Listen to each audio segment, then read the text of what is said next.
الله أكبر الله أكبر الله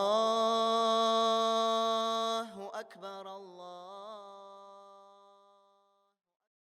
بالله من الشيطان الرجيم بسم الله الرحمن الرحيم الحمد لله رب العالمين والصلاة والسلام على نبينا محمد وعلى آله وأصحابه أجمعين السلام عليكم ورحمة الله وبركاته hurmatli din kardeşlerim.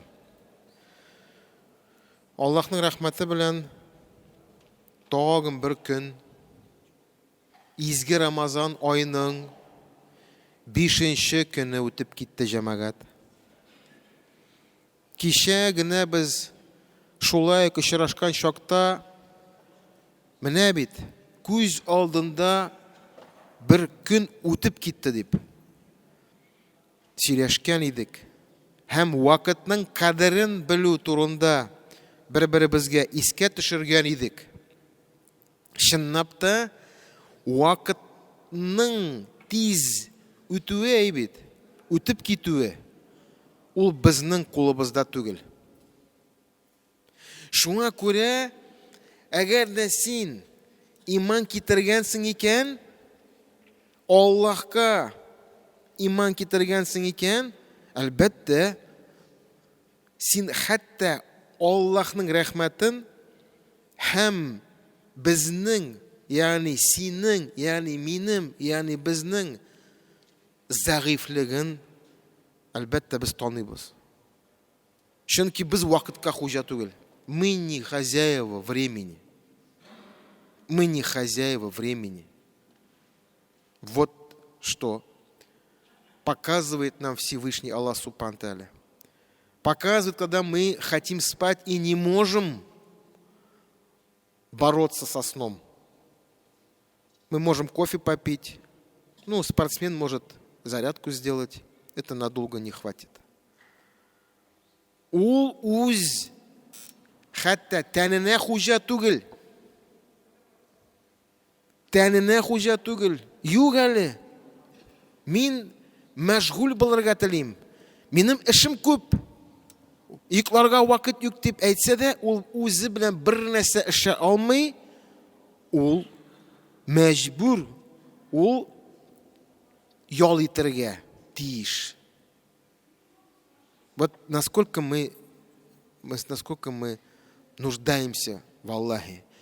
Аллахка biz muhtaç, mizgil sayın cemaat biz indi hazır her günü onun turunda söyleyimiz. Ama lakin bütün yaktan biz bu hakka karaga tiyişmiz. Bu hak cemaat. Biz koyşakta onu anla bitir almıyoruz. Hatta günü boyu urazat tutup nidedir ağır işte işlep ağırıp biz iftar kala başlıyoruz. Biz uyluyuz hazır mine bizning aldan mine hazırlangan təmli isler çığa riziklarını hazır aşıyız deyip uyluyuz biz. Amma lakin aşıy başlagaç bizge köp kerakmi ekan deb şunu anlay başlaymiz maşallah. Biz hatta aş qozonga da xo'ja tugil biz jamoat. Ağrıta boşlasa biz bir narsa yaşamaymiz. To'xtali ağrıtmayli. Hatta biz qistalsak jamoat gafu etamiz. Biz o'z-o'zimizga xo'ja tugil. Vaqitim yo'q. Ondan so'ng barib kelem deb barib kela olmaymiz. Jigiramiz sразу. Biz o'zimizga xo'ja tugil.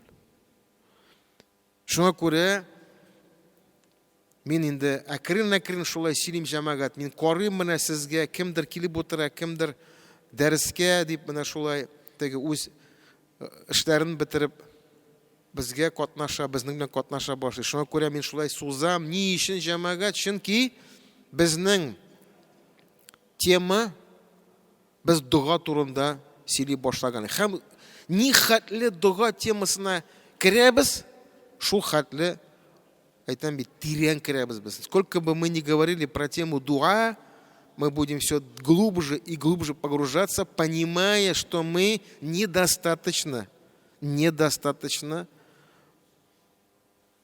понимаем и делаем это. Бисмиллахны айттыңмы? Кімдер айтты? Бисмиллахны айттыңмы? Давай бисмиллахны айт та эшлә дип әйтә. Шундый татарлар арасында шундый әйтем бар. Бисмиллахны айттыңмы? Нәрсәсең ул бисмилла? Нәрсә ул? Ягъни хайр фатиха, җәмәгать. Хайр фатиха. Нәрсә хайр фатиха? Что такое хайр фатиха? Благословение, разрешение, поддержка какая-то. Без әйтәбез, әниемә барып, аның белән киңәшләшеп, аның хайр фатихасын алыйм әле дип. Ни өчен син анда барасың? Ни өчен? Чөнки син нәрсәдер эшләргә телисең, әмма ләкин бераз шикләнәсең, сиңа ниндидер бер сүз кирәк, ниндидер бер шундый вәгазмы, үгет кирәк сиңа бәлки. Какой-то тебе надо насихат, какое-то тебе нужно слово сказать, чтобы твоя душа успокоилась, и ты взялся за дело. Поэтому тебе нужно какой-то совет, какая-то мотивация. Шуңа күрә син аласың хайр фатиха. Хайр фатиха. То есть благословение. Шуңа күрә бисмиллахны әйттеңме дигән сорау, ягъни син ушбу эшеңне башлаган алдыннан син Аллаһ белән элемтәгә кирдеңме син? Анардан хайр фатиха алдыңмы син? Чөнки бисмилла дигән сүз ул Аллаһның исеме белән башлыйм дигән сүз. Без кайчакта бисмилланы әйткәндә дә без аңа игътибар артык бирмибез. Ул былай әйтәгә, как говорится, по-русски машинально выходит эти слова. Бисмилла. Хәтта намазга басканда да без әйтәбез Аллаһу акбар. Аллаһу акбар. Нәрсә ул Аллаһу акбар? Бар гарәп сүзендә, гарәп телендә шундый сүз кабир дигән, зур дигән сүз. Акбар иң зур. Акбар. Бар сагир, ягъни бәләкәй, азгар иң бәләкәй. Менә бу кушылып әйткән чакта акбар димәк, Аллаһтан да бүтән бу дөньяда бер нәрсә юк. Аллаһ акбар дип әйтәбез без. Ни өчен без аны әйтәбез намаз алдыннан? Безне, менә хәзер без басабыз икән Аллаһ каршында, безне бүтән бер нәрсә комачауламасын. Нас не должно ничего беспокоить. Мы говорим Аллаху акбар. Аллаһ превелик, чем все, что вокруг есть. Без Аллаһ ризалыгы өчен 3-5 минут табабыз намаз укырга. 3-5 минут җәмәгать. Фарыз намаз ул 5 минут ул. Менә үз-үзегезгә сорау бирегез. Сез чын күңелдән аны әйтәсезме? Сез аңлап әйтәсезме аны? Әгәр дә намазга моны шундый рәвеш белән сез карыйсыз икән, если подход вот такой вот к намазу, да, что ты действительно ты сейчас оторвешься ты на время от этого мира. Һәм үзеңне багышлыйсың Аллаһка. Җәмәгать, әгәр дә без намазның сүзләрен, аларның мәгънәсен укый башласак, гаҗәпләнәсең, субханаллах, гаҗәпләнәсең. Без аны ни кызганыч китапта өйрәнәбез дә теге ничектер булса да, мәгънәсен сирәк без карыйбыз. Әгәр дә сез менә намазның менә сүзләрен һәрберсен әгәр дә ачыкласагыз бит. Вот знаете, вчера стоим на таравихе, и там аяты были, да, такие.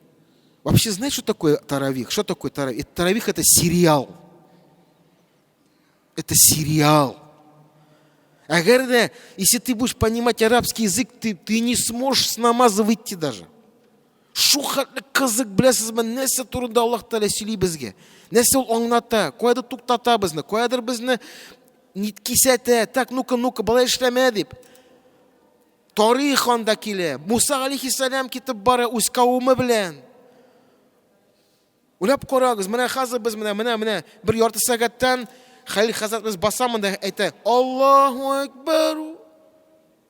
Все, біз киттік дүниядан. Дүния юк, ғаилә юк, тормыш ипташ юк, эш юк, бір нәрсә юк, фақат намаз. Әгәр дә біз гарәпшаны аңнасак, әйбет, если мы понимали бы по-арабски, мы погрузились бы в историю, понимаете, в историю Корана, о чем Аллах Субхану говорит нам, о чем нас предупреждает Он нас, что Он нам напоминает.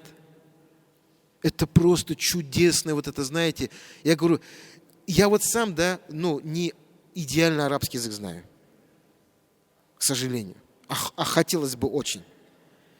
И мне хватает вот того знания, сколько у меня есть, да, это мало я себе считаю, но я просто тону вот в этом информации, понимаете, это просто тебя она засасывает, этот стих. И я говорю, как можно выйти с намаза? Ты не захочешь с намаза выйти, если ты будешь понимать смысл Корана. Ты не захочешь выйти, ты скажешь, ну что, уже все, уже что ли, уже пошли на рукух. Без Хазратны тыңлыйбыз аның моңын, машалла, шул хәтле матур, тавышы бар, аның моңы бар. Безне шул җәлеп итә, безгә шул тәэсир итә. Кемдер җылап җибәрә. Чөнки моң шундый матур итеп укый. Әйе, вараттил Кур'аны тәртилә. Әйе, Аллаһ Субхану тәгалә әйтә. Кур'анны тәртил белән, ягъни дөрес итеп, бөтен тәҗвидләр белән, бөтен кагыйдәләр белән укыгыз ди. Әгәр дә без Коръәнне бөтен менә мәдләрне сузып, если мы будем тянуть, останавливаться, тянуть, у нас красивый будет такое чтение Коръана. Но главное же смысл. Мөһим аңлау. Мөһим менә аңларга нәрсә турында сүз бара. Шуңа күрә дуга дип әйтәбез без. Дуга җәмәгать ул шуннан башлана. Без Бисмиллаһир-рахманир-рахим, Аллаһның исеме белән, рәхимле, шәфкатьле. Бу бит Аллаһның исемнәре бу. Ни хәтле без Аллаһның исемнәрен аңлыйбыз без. Ар-Разак мисал өчен. Ар-Разак, ризыкландыручы. Менә 99 Аллаһның исеме бит. Biz misal için менә аны укый Ар-Разак, Әл-Ваһаб, Әл-Кәрим misal için. Аның һәр сыйфаты бит шу хәтле тирән, шу хәтле киң мәгънәле ул бит. Такой глубинный смысл несет. И если мы будем разбирать каждое его имя, да, мы просто поймем, кто мы такие вообще. О чем мы вообще говорим? Как мы вообще ходим, субханаллах? Как мы вообще кушаем? Чөнки менә кул күтәрелә Аллаһның рәхмәте белән генә күтәрә алам мин кулны. Күрә алам Аллаһның рәхмәте белән генә. Шуңа күрә без кичә әйттек дуга турында, әйбит. Я хәйю я кайюм би рахматика астагиф. Менә бу дуганы әйбит. Аны ятларга кирәк мәгънә белән. Аслих ли шә'ни куллу. Минем гамәлләремне, эшләремне төзәт, тәртипкә китер. Валя такилни иля нәфси тарфата айн. Һәм минем нәфесемә мине бер мизгелгә дә калдырма. Хәтта тарфата айн, айн ул күз. Тарфа, ягъни күтәрелә. Карагыз, дуган инде. Мине үземнең нәфесемә хәтта менә бу минем күзем ачылды һәм ябылды. Менә шу мизгелгә дә мине калдырмады. Шунды дуга. Даже на мгновение ока меня не оставь с моим нафсом. Кто это говорит? Это посланник Аллаха, саллаллаху алейхи вассалям, говорит. Человек, который через Джибраила, алейхиссалям, через архангела, да, получает информацию. Он говорит, просит Всевышнего, чтобы он помог ему не остаться со своим нәфс. Нәфс ул шундый нәрсә җәмәгать, ул безне җәһәннәмгә илтә. Кичә без шаярып сөйләштек. Нәфескә буйсынсак, без таравихка да йөрмибез, садака да бирмибез. Без аны сөйләп киттек әйбит. Әмма ләкин нәфеснең мәкерлеге җәмәгать, ул шу хәтле, ул безне яхшы белә, ул безнең бөтен Менә безнең бөтен зәгыйфь якларны бик яхшы белә безнең нәфесебез. Шуңа күрә менә бу дуга, бит мин вәгъдә бирдем, я обещал, что мы распечатали, я извиняюсь, я их не распечатал, я сегодня весь день, мы сегодня муфти встречали, это был очень плодотворный день, Аллахның рахмәте белән генә без йөридек бүген. Иншалла распечатаем, завтра раздадим. Но это дуга, я его сказал, что его, наверное, надо вот сперва читать. То есть первое это намерение, мы говорили первые дни, нет. Аннан соң дуга. Аннан соң дуга. Менә бу дуганы без, иншалла, бастырырбыз. Но менә бу дугалар, алар безнең адым сайын булырга тиеш. То есть, вот, когда говорят, да, зикр, вот аның кулына тәсбих, бит. Нәрсә эшли ул тәсбих белән? Что у него в руке? Вот это диспе говорят, да? Как называется? Четки. Субханаллах, субханаллах, субханаллах. Ты что говоришь, когда субханаллах говоришь? Что ты говоришь? 33 раза сказать надо, говорит. Ладно. Что ты говоришь, когда ты говоришь 33 субханаллах? Что такое субханаллах? Субханаллах. Беренчедән син Аллах сүзен әйтәсең, аның алдан тора сүз субх. Пак дигән сүз. Аллах Тәгалә субханаллах. По-русски причист. Аның мәгънәсе нинди? Беләсезме, аның күп мәгънәләр. Берне генә әйтәм. Аның рәхмәте киң, ул сиңа лично бер кашан да зулымлык теләми Аллаһ Тәгалә. То есть же такое, да, ученые говорят, я сейчас просто вот один из пониманий слова субханаллах это не думать про Аллаха плохо. Как можно про Аллаха плохо думать? Думать, что вот я заболел, у меня ничего не получается, у меня что-то в семье не беспорядок, какой-то я невезучий. Менә ул нәрсә ул. Думать про Аллаха плохо дигән сүз менә шул ул. Имеш синең нәрсә дә килеп чыкмый. Менә ничектер килеп чыкмый, менә синең күңелең төште. Син стресс. Сине начальник онда тирги мисал өчен, что тормыш иптәшең белән килеп чыкмый, һәм син стресска бирелдең. Синең күңелең төште. Иман китерүче кешенең күңеле төшә алмый берничек тә. Ни өчен? Чөнки субханаллах. Әгәр дә синең белән ниндидер сынау хәзер менә бүген көнне нәрсәдер син мисал өчен ширләп киттең бит, бу Аллаһның рәхмәте. Син димәк үзеңә карарга тиешсең. Әгәр дә инде сынау килеп чыкты, мисалы, шунай бит, бу Аллаһның рәхмәте. Бер кашанда уйлама, менә миңа генә шулай инде ләгән инде, миңа генә инде шулай. Менә бит күршем анда, дустым, туганым, алар белән андый нәрсә булмый, менә минем белән була. Вот со мной только так происходит. Вот это состояние такого, да, пассива такого, как сказать, угнетенное такого стресса, как будто у тебя ничего не получается. Это неправильно. Это не верить в слово субханаллах. Аллаһ Тәгалә үз кулына бер кашан да зулымлык теләми. Әгәр дә ниндидер сынау килсә дә, ул хәерлесе, димәк, анда ниндидер хикмәт бар. Менә бит.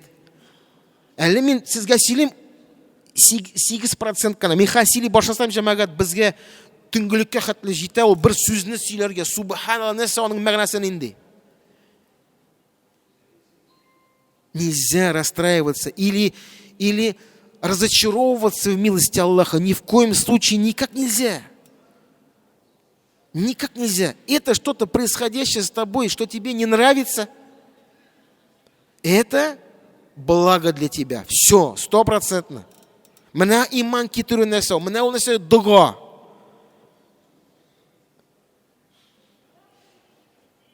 Шуңа күрә игътибарлы булыйк.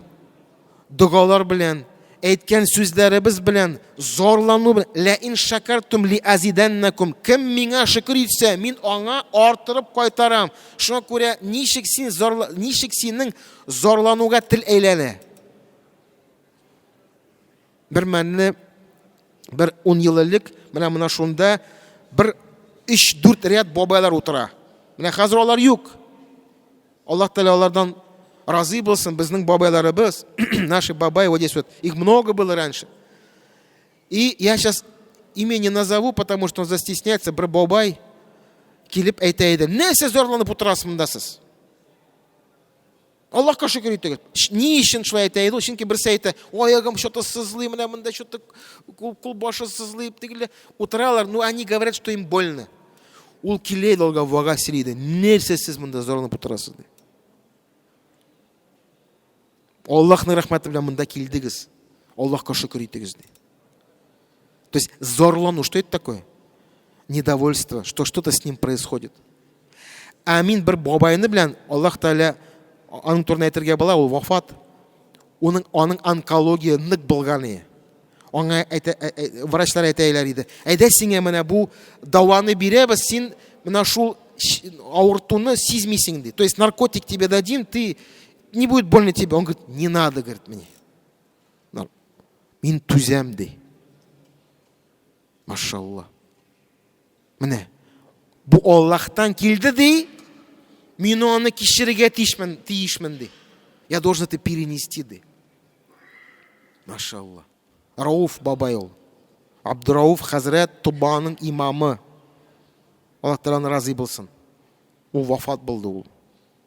Шуңа күрә кем ничек сынауларны кичерә, кем ничек аны кабул итә. Әгәр дә без дөрес кабул итсәк, без иң бәхетле кеше булабыз, җәмәгать. Иң бәхетле кеше булабыз без. Шуңа күрә мин әйттем, иң беренче дуга ул иң беренче үзеңә каршы. Ад-дуа силахул муслим. 8нче тапкыр әйтәм, җәмәгать. Силах украу, әмма ләкин крау үзеңә каршы, үзең нәфсеңә каршы крау. Оружие против своего нефса, против своего эго, который не дает тебе в полной мере ощутить сладость веры. Шуңа күрә мин таравихны сөйлим. Җәмәгать, әгәр дә без гарәп теленә бераз аңласак, без таравихтан китә алмыйбыз. Мы не сможем уйти. Мы скажем, а что, уже кончился, что ли, таравих? А я думал, так быстро прошел он. Таравих, тарауих, раха, истираха, рахат тыю деген мәгънәсе аның. Это значит получать отдых душе. Безнең җаныбыз ел итәргә тиеш.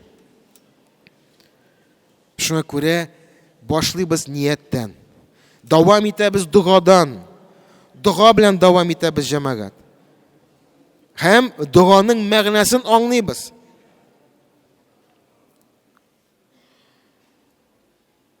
Шуңа күрә менә хәзер берничә минуттан ястү намаз башлана. Без ястү намаз укыйбыз. Аннан соң таравихка Аллаһ акбар дип әйтәбез. Без бер яктан дөньядан киселдек, әмма ләкин төрле уйлар керә башлый сиңа. Так, иртәгә шунда барам, монда киләм, чигәм, да. Оп, Аллаһу акбар, киттең рукуга.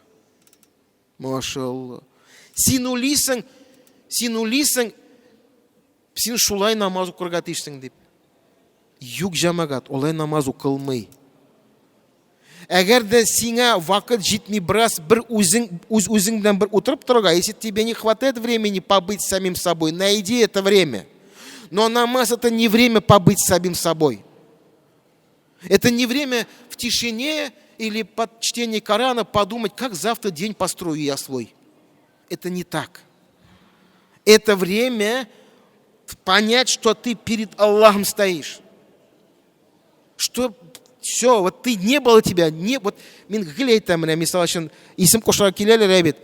Хәзрәт исем кушарга мен там син белдеңме инде бала булачак дип. Просто кызык. Ты знал, какой будет он? Нет. Аның күзен инде булды шәше. Беркем дә белми. Ул юк иде. Юк иде ул бала. Сез икәү яши идегез мәхәл. Хәзер бала бар. Кайын килеп чыкты ул. Карагыз аңа, инде бала, ничек? Ике кулы бар, аяклары бар. Без аны ярата башлыйбыз. Менә аның турында без уйланабыз мәзәрәк. Без каян килеп чыктык без? Һәм кайчан китәчәкбез бу дөньядан? Шуңа күрә җәмәгать намазларыбызга игътибарлы булыйк. Намазларыбызга игътибарлы булыйк. Җәмәгать нихәтле без мукиббан итеп, насколько мы глубоко погружаемся в намаз. Насколько мы понимаем дуга, которые читаются в намазе. Насколько мы понимаем Коран, который читается в намазе. Это очень важно. Намаз – это такое мероприятие, от которого ты должен поменяться, ты должен из него выходить в мир и смотреть на мир новыми глазами. Неше минут қалды? Азан айтабыз. Қазір азан айтабыз. Қазір азан айтабыз жамағат. Міне азан да келіп жетті. Шуңа көре Аллах Тәала бізге ғилем берсін. Ғилем берсін. Жамағат, бүгін сулый алабыз екен, міне бүгін басып тұра алабыз екен, ғилем алайық. Дұғаларны үйренейік. Дұғаларның мәғнасын аңлайық. Бұл мәғна білән біз тұрмышны алып барайық. Аллахқа буйсынайық. Иманлы затлар болайық. Гүнахлардан пакланайық. Bizning amallarimizni Alloh taolo qabullardan qilsin. Aqulu qawli hada va astaghfirullohi li va lakum min kulli dhanb fastaghfiruhu innahu huval ghafurur rahim. Assalomu alaykum va rahmatullohi va barakatuh. Allahu akbar, Allahu akbar, Allah